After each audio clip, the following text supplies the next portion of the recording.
Mesdames, messieurs, mutants, hola! Bienvenue dans notre édition du 12 décembre 2069. Nous allons commencer cette émission par... Oh mon Dieu, qu'est-ce que c'est? Des extraterrestres? Mon Dieu, ils sont répugnants, depuis le temps qu'on les attendait. Ah! Répugnant, comment ça répugnant? Mais chez nous on n'est pas si rigolé que ça, je vais te dire.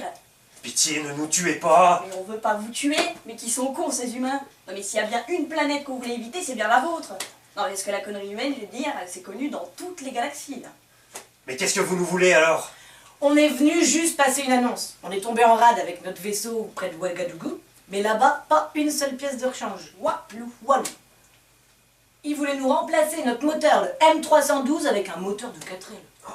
C'est que nous, on a des bornes à faire pour rentrer chez nous. Sur la planète Zouglon. Parce qu'on a oublié de vous dire, on est des Zougloniens. Des Zougloniens? Ouais, et on crèche à 200 milliards d'années-lumière de chez vous. Donc c'est pour vous dire qu'on n'a pas trop envie de s'éterniser par chez vous. De toute façon, vous allez tous crever, alors... Comment ça? Vous pouvez nous en dire plus? Vous êtes à la télé. Non mais vous vous rendez bien compte que ça vous prend au nez quand même depuis pas mal de temps, non? Bon, pour notre annonce, moi je pensais prendre beaucoup de cigognes, on leur fait bouffer de l'uranium en grande quantité, comme ça ils peuvent nous remorquer le vaisseau jusqu'à chez nous, hein, parce que c'est pour de Galaxy Assistance. Ils veulent pas venir ici, c'est pas compris dans la zone. Oh merci, gentil policier. Ces extraterrestres n'avaient pas l'air si méchants, mais nous avons fait fonctionner le principe de précaution. Je n'ai fait que mon devoir. Que d'émotions, mes amis, que d'émotions. Je m'en suis fait des cheveux blancs de frayeur. Mais vous le savez, nous autres, journalistes professionnels, ne sommes pas vraiment habitués à avoir des émotions. Ah, des extraterrestres. Et dire que nous avons colonisé Mars, nous sommes fiers de ça. Ah là, on peut se remettre en question. Hein. Mars d'ailleurs, où une épidémie de pouloplasmie très grave sévit actuellement. Vous le savez, la pouloplasmie est une MST contractée avec des poulets. Nous nous sommes rendus sur place, rencontré Jean-Louis, martien de la première heure. Bonjour, je m'appelle Jean-Louis, martien depuis 15 ans. Comme vous l'aurez remarqué, je suis atteint de pouloplasmie.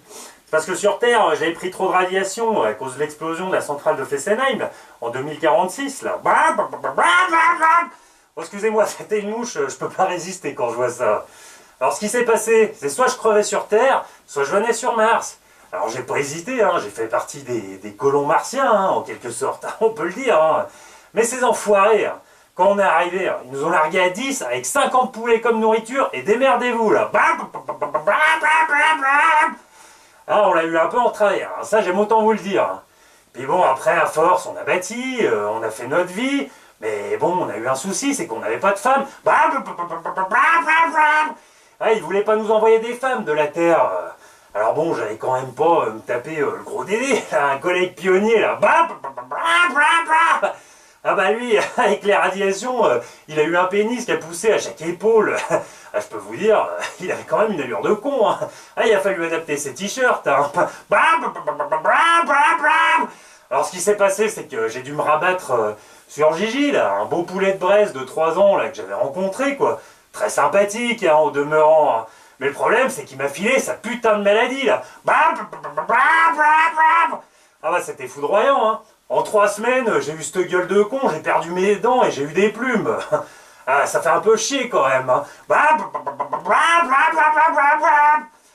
ça m'empêche pas de vivre, hein, comme vous voyez, hein. Je suis quand même assez normal. Mais bon, le plus emmerdant, c'est de bouffer du maïs concassé, hein. Et puis un autre truc, hein, ça fait quand même mal au cul, hein, de sortir un œuf par jour. Hein. En tout cas, hein, si vous voulez venir en vacances, n'hésitez pas, hein, on est sympa sur Mars. Hein. Espérons tout de même qu'ils trouvent un remède, ces martiens ont quand même l'air très cons. Vous l'avez remarqué ces derniers temps, c'est le grand retour des femmes à barbe. À l'instar de l'actrice belge Amère Noël qui a relancé cette mode il y a quelques temps, toutes les jeunes filles veulent en avoir une.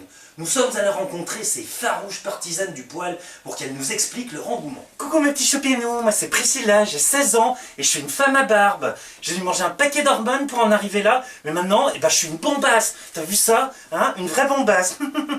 La première fois j'ai vu Amère Noël dans un film, elle avait une barbe comme ça, je me suis dit mais c'est génial, c'est génial. Et du coup je l'ai fait et toutes les copines après elles l'ont fait, mais j'étais la première du collège. Hein. Et maintenant on s'est dit, on va faire un petit girls band de femmes à barbe, comme les stars là. I wanna be my lover, Tin, tin, tin, tin, tin. Et ouais, on va faire ça. Mais par contre, les parents, ils ont pas intérêt à nous embêter. Parce que moi, mes parents, ils me disent que je mange trop d'hormones et que bientôt, je vais avoir un zizi qui va pousser. Et alors, qu'est-ce que ça peut leur foutre? Si c'est ça qui plaît aux mecs aujourd'hui, ils comprennent vraiment rien, les vieux. Hein. Ils sont vraiment paratchous pour dessous, quelle bande de nazes. Enfin, quand je serai une star, vous verrez que la barbe, eh ben, toutes les filles l'auront. Ah, les jeunes et leur mode ridicule. Ils n'ont tout de même pas peur d'être moches, hein. Enfin bref, chômage maintenant. Ça y est, nous sommes enfin à 99,9% de chômeurs. Les robots nous ont tous remplacés. C'est bien simple, il n'y a plus que moi qui ai un boulot. Enfin, nous sommes allés rencontrer des déshérités du système, nous parler de la précarité dans laquelle ils vivent au quotidien. Oh Lucien, arrête tout là. Qu'est-ce que vous voulez les robots là? Vous êtes des journalistes? Ah, il y a des journalistes robots maintenant. Vous nous piquez tout le boulot les gars là, oh. Et vous voulez parler de quoi? Ah ben justement, du chômage. Ben parlons-en. Vous croyez que c'est facile de vivre comme nous là, dans la précarité là? Vous croyez qu'on a l'air bien là comme ça? Ah, c'est pas évident, on est obligé de se lever tard, on a tout notre temps libre. Ah, c'est pas facile. Et surtout qu'on n'a pas d'argent, Avant, j'en gagnais, mais je travaillais 12 heures par jour, j'avais pas le temps de le dépenser, peu cher. Maintenant, je profite un petit peu des économies que j'ai faites durant toutes ces années. Puis bon, on a eu de la chance, c'est que le réchauffement climatique est arrivé en même temps que le chômage. Comme ça, on ne paye plus de notes de chauffage, on vit dans des cases à bambou du côté de Marseille. Non, la vie est pas facile, hein, Mais bon, il a fallu arrondir les fins de mois, alors les vignes ne poussaient plus. On a planté de la canne à la place, pardi. Et maintenant, on vend le rhum d'Aix-en-Provence, qui n'est pas mauvais d'ailleurs, je fais une petite pub là. Non, mais bon, je fais pas que ça, hein. Il faut pas croire, je regarde les annonces aussi. Non, je déconne, je regarde pas les annonces. Oh, moi je leur ai dit, hein, au pôle emploi, là, mes couilles, là. Je leur ai dit, vous m'avez renvoyé au boulot, moi il faut qu'ils remplacent la machine à café par une machine à rhum. Eh ouais, à force de venir en banlieue, on s'y est habitué à ça. Alors bon, s'il y a un employeur qui me regarde actuellement, et qui est d'accord avec ces conditions, pourquoi pas? Allez, maintenant, cassez-vous les robots, là. Vous nous avez laissé casser les couilles comme ça, là. Dégagez, là. Très dure cette situation. La rédaction et moi-même compatissons. Non, je déconne, on s'en fout. Un petit trait d'humour ne fait jamais de mal. Hein. Donc on continue avec... Comment? Un attentat? Où ça? Mon Dieu, c'est horrible. Quelle édition mouvementée aujourd'hui. Notre reporter Lazik Tiernouf est sur place. Et oui, Patricus, je suis actuellement réfugié dans l'arrière-salle d'un pub pour être au calme dans la folie de cette Saint-Patrick. Cette année, la Saint-Patrick se révèle particulièrement festive, la bière coule à flot et c'est la folie. Saint-Patrick, Saint-Patrick, Saint-Patrick. Ah.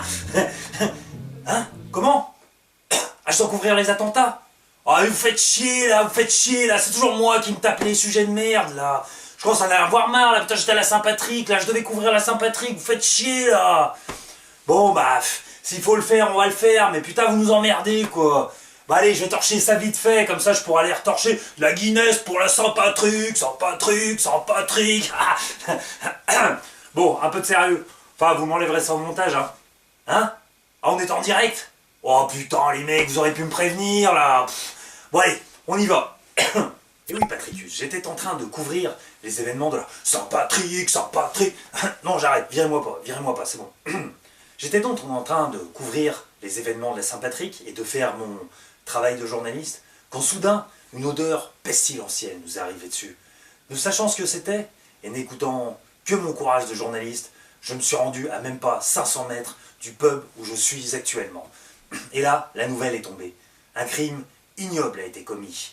Les hommes de l'EHCC, l'état des hommes en couche-culotte, ont attaqué les locaux de Kiki Hebdo en leur lançant des couches sales et pleines d'excréments. Vous le savez, Kiki Hebdo avait fait cette couverture il y a quelques semaines, qui avait fait le buzz. Une couverture dessinant un primate avec une couche-culotte et titrant « EHCC, on les a retrouvés dans la jungle ». Les membres de l'EHCC sont dit profondément choqués par cette couverture et que cela atteignait leurs convictions. Vous le savez, les membres de l'EHCC vivent en couche toute l'année et refusent catégoriquement les toilettes. Les plus extrémistes d'entre eux voudraient que nous vivions à leur façon, suivant leur livre sacré, Le pouvoir des couches, ce livre écrit par leur prophète, le grand Shunti. Vous le voyez donc, ces fanatiques sont prêts à tout pour nous imposer leurs croyances, même d'asperger de merde de pauvres journalistes pratiquant leur métier.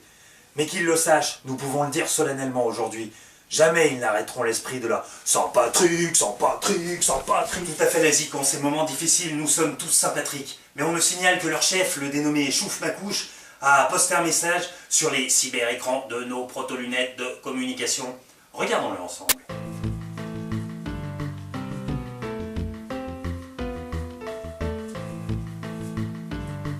Nous sommes l'état des hommes en couche, culotte, et nous gardons nos crottes. Nous sommes prêts à vider nos couches et jusque dans ta bouche, et les répandre en masse et qu'il y ait des traces.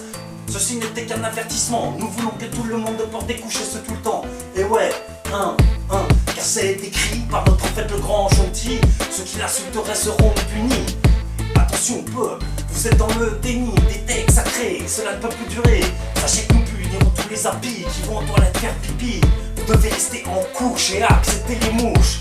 Nous n'aurons pas de répit dans notre combat, garde ton caca avec toi. Garde ton caca avec toi. Nous sommes le HCC, nous sommes la raison. Nous avons la bombe à étron. Craignez-nous, nous sommes légion. Craignez-nous, nous sommes légion. Je suis avec toi, grand Chonti. Je suis avec toi.